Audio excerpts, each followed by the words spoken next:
सरकारी वकील उज्ज्वल निकम यांना राज्यसभेची खासदारकी, राष्ट्रपती कोट्यातून निकम यांना खासदारकी देण्यात आलेली आहे। आताची महत्त्वाची बातमी आपण पाहतोय।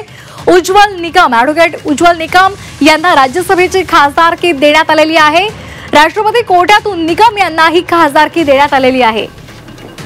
आताची महत्त्वाची बातमी, सरकारी वकील उज्ज्वल निकम यांना राज्यसभेची खासदारकी देण्यात आलेली आहे। आणि या संदर्भात अधिकची माहिती देत आहेत आमचे प्रतिनिधी ओम देशमुख। ओम, अधिकचे अपडेट्स।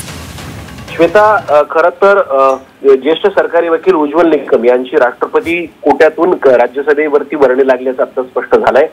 देशातील अनेक हाय प्रोफाईल खटले त्यांनी यशस्वीरित्या सांभाळले आणि त्याचा निकाल देखील त्याच पद्धतीने लागलेला आहे। 26/11चा बॉम्ब ब्लास्ट असेल किंवा 1993 साली मुंबईत झालेले बॉम्ब ब्लास्ट असेल, 26/11ला झालेला मुंबईतला हल्ला असेल, यासह अनेक महत्त्वाच्या खटल्यांमध्ये उज्ज्वल निकम यांनी सरकारी वकील म्हणून काम केलेलं आहे।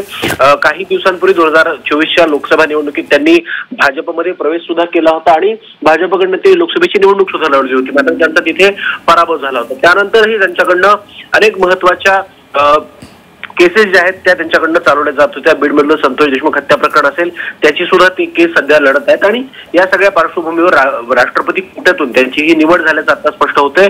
त्यामुळे आता यावर सुद्धा अनेक प्रकारच्या राजकीय प्रतिक्रिया उमटू शकतात। त्यामुळे अंतिमतः उज्ज्वल निकम यांच्या नावावरती शिक्कामोर्तब झाले आणि त्यांच्या नावाचं ऑफिशियल नोटिफिकेशन जे आहे ते केंद्रीय गृह मंत्रालयाकडे काढून उज्ज्वल निकम यांची राष्ट्रपती कोट्यातून राज्यसभेवरती नियुक्ती करण्यात आल्याचं स्पष्ट करण्यात आलंय। श्वेता, अगदी धन्यवाद ओम दिलेल्या सविस्तर माहितीसाठी।